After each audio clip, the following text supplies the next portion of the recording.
पहले कंपनी बनाई फिर हम लिए, तो कंपनी पहले हुई फिर दूसरे नंबर पर हम लोग सेकंडे हुए ना। हाँ सर ये बात है। तब ये बात है। चलिए यहाँ पर अलग अलग प्रकार के इरर होते हैं। टाइप ऑफ इरर में लगभग 9 प्रकार के इरर आपको यहाँ लिखवाए गए हैं, आपके कॉपी में भी लिखा गया है। ये इरर कब आता है, सिचुएशन क्या होती है, इरर समझा क्यों रहा हूं। जैसे कभी कभार आप कुछ गलतियां करेंगे, आपके सामने इरर दिखाई देगा। जब इरर दिखाई देगा तो कम से कम आपको पता होना चाहिए कि इरर आया क्यों। जब आपको यह पता रहेगा कि इरर इसलिए आया है तो उस चीज को सही करना आसान हो जाएगा। ठीक है, तो जैसे div/0 इरर होता है, इसका ये मतलब होता है कि आप किसी संख्या को 0 से डिवाइड करने की कोशिश करेंगे तो यह आपको हमेशा इस तरह का इरर प्रदर्शित करेगा। उदाहरण के तौर पर जैसे मैं यहाँ पर क्लिक कर लिया और मैं इसे 0 से डिवाइड करने की कोशिश करता हूँ, तो मैंने प्रेस किया इक्वल टू और कोई भी संख्या डाल करके /0 कर दिया और एंटर करते ही ये तुरंत div/0 इरर बता दिया। समझ आया? तो ये पहला इरर है जो कि किसी संख्या को 0 से विभाजित करने पर प्रस्तुत होता है। समझ गए? इसके बाद अगला इरर क्या है, एक और इरर है सेकंड नंबर पर, हैज नेम इरर होता है। ये नेम इरर कब आता है, जब आप किसी फंक्शन में गलती कर दें। फंक्शन के नेम में गलती करना, फंक्शन के नेम में गलती होना। ठीक है,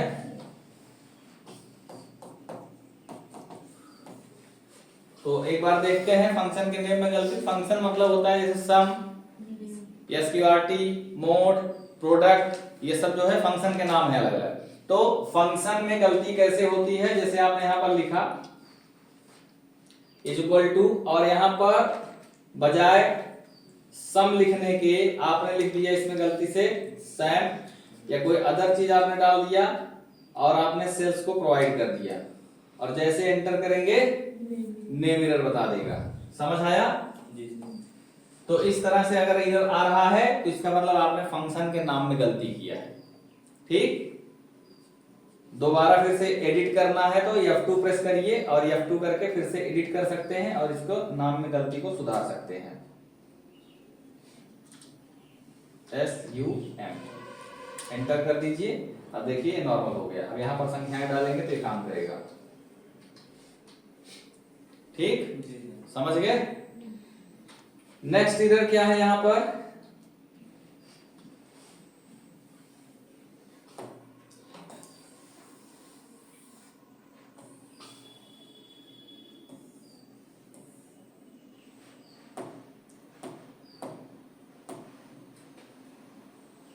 हैज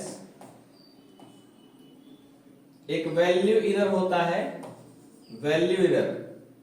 ठीक है, वैल्यू इरर क्या होता है, जब फंक्शन में आप गलत वैल्यू एंटर करें, फंक्शन में कोई गलत वैल्यू एंटर करें जो उसमें मान्य ना हो। उदाहरण के तौर पर जैसे मैं यहां पर एक प्रेस करता हूं इक्वल टू डेट वैल्यू, एक फंक्शन है और यहां पर पूछा है डेट को टेक्स्ट के रूप में दीजिए। किस रूप में देना है इसे, डेट को टेक्स्ट के रूप में कह रहा है देने के लिए, परंतु इसको हम डायरेक्ट डेट दे देते हैं बिना एज टेक्स्ट के और एंटर करते ही क्या बता दिया, वैल्यू इरर बता दिया। समझ आया? जब किसी फंक्शन के साथ कोई वैल्यू गलत आप डालेंगे जो कि उस फंक्शन के साथ सपोर्टिव ना हो, उसको एक्सेप्टेबल ना हो, तब जाकर वो कौन सा इरर बताता है, वैल्यू इरर बताता है। समझ गए? जैसे यहां पर हमने इक्वल टू प्रेस किया, ty प्रेस करके प्लस u प्रेस कर दिया, नेम इरर बता दिया। ठीक है, क्यों नेम इरर बता दी, क्योंकि इक्वल टू का फंक्शन आता है और मैंने अक्षर लिख दिया है तो फंक्शन ty कुछ होता नहीं है। ठीक है, और इसको अगर हम इस तरह से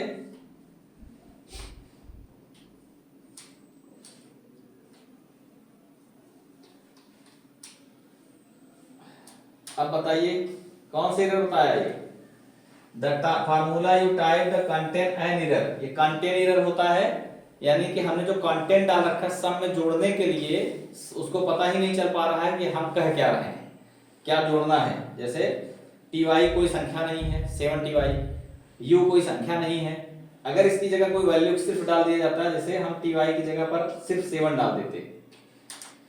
अब देखिए नेम एरर क्यों दिया, जल्दी बताइए, बताएगा?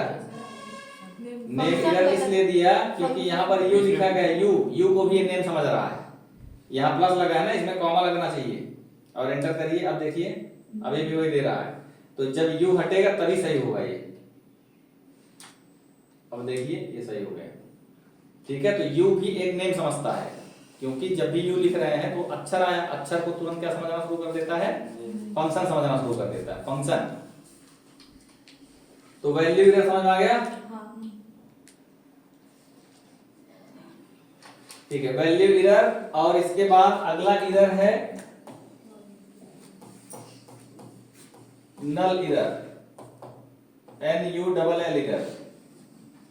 ये क्या होता है, जब आप किसी फंक्शन में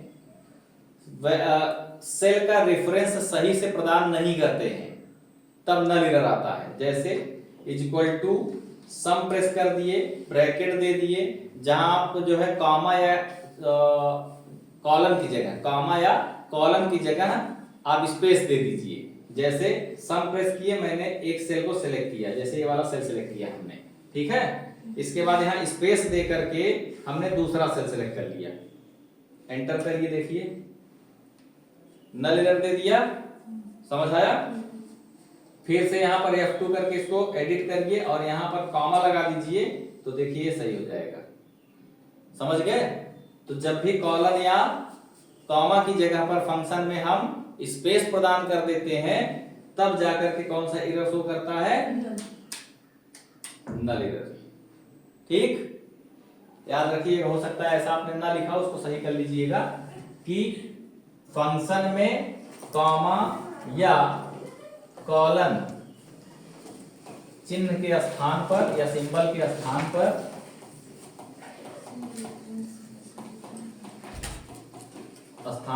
स्पेस उपयोग करने से, स्थान पर स्पेस उपयोग करने से, अगर नल एरर कहीं दिखा दिया तो तुरंत आपके दिमाग में आ जाना चाहिए कि आपने कहीं ऐसा गलती किया है जहां कॉमा या कॉलन चाहिए था लेकिन आपने क्या दे दिया, स्पेस दे दिया, ठीक है। नेक्स्ट पॉइंट क्या है, अगला एरर हैज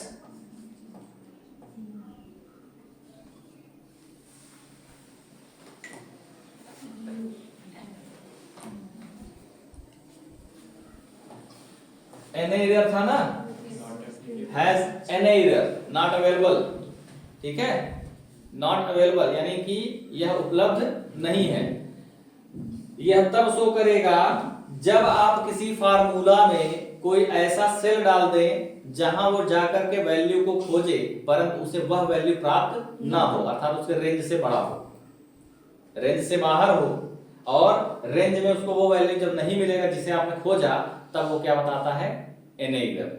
जैसे मैंने डाला इक्वल टू, एक फार्मूला है वी लुकअप, इसको मैंने ऐड किया, फिर यहाँ पर लुकअप वैल्यू मैंने कोई भी सेल ऐसे दे दिया कैजुअली, और इसके बाद कॉमा लगाया, फिर इसके बाद मैंने प्रोसीजर पूरा फॉलो कर दे रहे हैं, सेल रेंज दे दिया एक, फिर कॉमा किया, फिर ये पूछ रहा है कॉलम इंडेक्स नंबर, हमने बता दिया 2, फिर हमने कॉमा लगाया, ट्रू या फॉल्स पूछा, हमने इसको फॉल्स दे करके ब्रैकेट बंद करके एंटर कर दिया। ध्यान से देख लीजिए कि हमने एक फार्मूला बनाया जिससे हम किसी वैल्यू को खोजते हैं। आगे आपको मैं बिल को पढ़ाऊंगा तब इसके बारे में विस्तारित जानकारी मिलेगी, लेकिन इसमें जो एरर आता है वो ऐसा आता है, जब इसे वैल्यू प्राप्त नहीं होगा तो हैज एन एरर होगा। समझ गए? क्या आप समझ गए? Hash N error. Next error क्या है?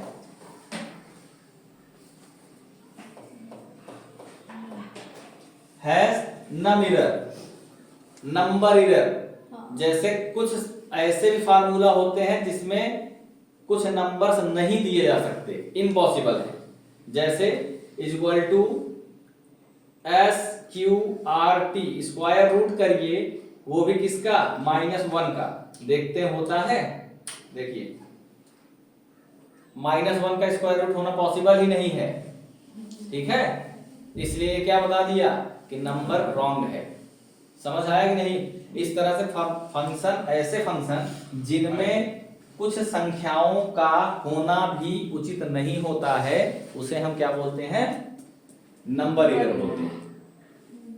जैसे हम वर्गमूल करते हैं, तो हम अगर वर्गमूल करें, कोई आपको ऐसे सवाल दे दे कि इसका मान क्या होगा, क्या लगता है?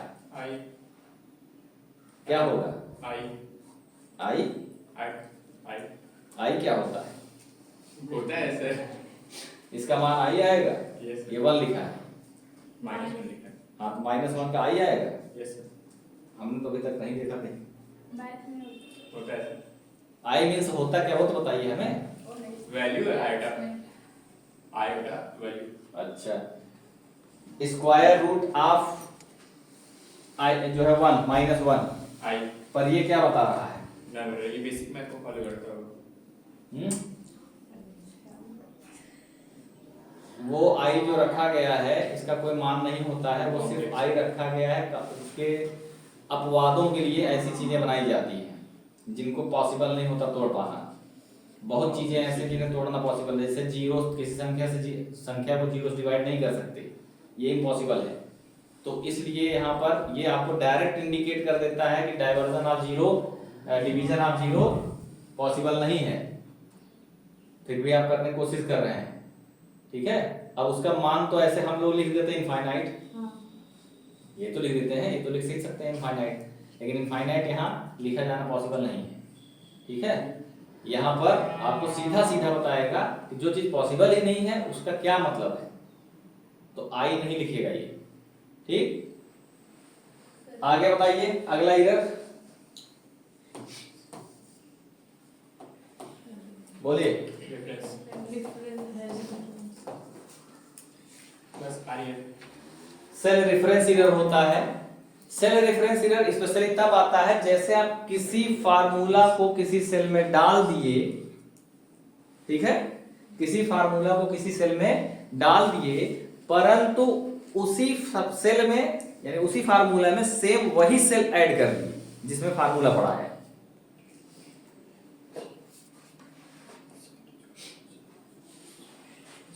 हेलो, हाँ सर जी। सेल रेफरेंस इरर क्या होता है? तो यहां पर आप लोग ध्यान दीजिए, जब हम किसी फार्मूले, जैसे हमने इस सेल में फार्मूला डाला और इस फार्मूले के अंदर सेम यही सेल फिर से ऐड कर दिया, ठीक है, जैसे फार्मूला हम A1 सेल में डाल रहे हैं और उसी सेल में A1 को ऐड भी कर दे रहे हैं, तब इस कंडीशन में क्या आएगा? रेफरेंसिव इरर। तो मैं आपको दिखाता हूं सेल रेफरेंस इरर क्या होता है। Is equal to sum bracket, फिर हमने इसमें B11 को ऐड किया, फिर कॉमा लगा दिए और यहां पर सेम वही सेल D11 में ये लिखा गया है हमारा फार्मूला, ये D11 है ना, और हमने D11 में ऐड कर दिया। अब एंटर करिए, देखिए सर्कुलर रेफरेंस वार्निंग, समझ आया? सेल सर्कुलर रेफरेंस इरर होगा, वो सेल रेफरेंस नहीं होगा। सर्कुलर रेफरेंस इरर जो होता है ये तभी आता है जब आप सेम सेल में उसी सेल का एड्रेस प्रदान कर देते हैं। तो ये आपका अलग अलग प्रकार का इरर है, इन इरर्स को पहचानना आपका जो है सबसे इंपॉर्टेंट काम होता है। एक्सेल में यदि आप गलती करते हैं और ऐसा दिखाई देता है तो आप इरर को पहचानना सीख जाएंगे और उसको सही सुधार करने में आपको आसानी हो जाएगी। ठीक है, एक और है, ठीक है, कर लेते हैं फिर उसको प्रोसेस। रेफरेंस इरर,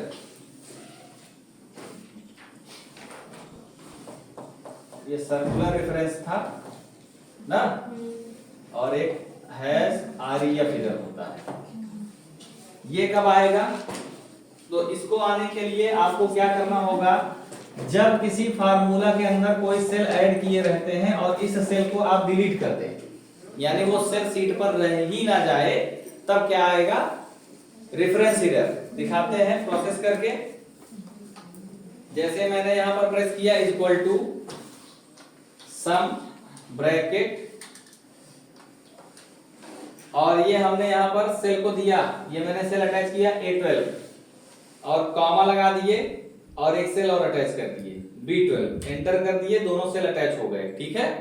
लेकिन यहाँ पर हम A12 को डिलीट कर दे रहे हैं, तो यहाँ पर हम क्या करेंगे, डिलीट करेंगे और ये एंटर किए, डिलीट हो गया। क्या आ गया यहाँ? रेफरेंस एरर, ठीक है। हमने दो सेल अटैच किया था, एक कौन का, पहला कौन था A12 था और दूसरा कौन था B12 था। हमने A12 को क्या किया, डिलीट कर दिया, और जब A12 अब है ही नहीं, सीट पर A12 मौजूद ही नहीं है, तो यह क्या हो गया, रेफरेंस एरर हो गया। समझ आया? सेल का रेफरेंस बदल गया, बस। एरर वो तो पता है। हैज एरर कल आप लोग बता दिया गया था ना, कि जब किसी सेल में नंबर फिट नहीं आता, फॉर्मेटेड सेल में, जैसे हमने नंबर फॉर्मेट में बदल दिया है, ये मैंने आपको कल आपको बताया था ये चीज, बताया था। कि इसको नंबर फॉर्मेट में बदल दिए तो संख्याएं जब बड़ी हो जाती हैं, कॉलम की चौड़ाई से ज्यादा अधिक हो जाए, तो वह क्या दिखाता है, हैज दिखाता है, ठीक है। इतना बहुत है आज के लिए। अब आप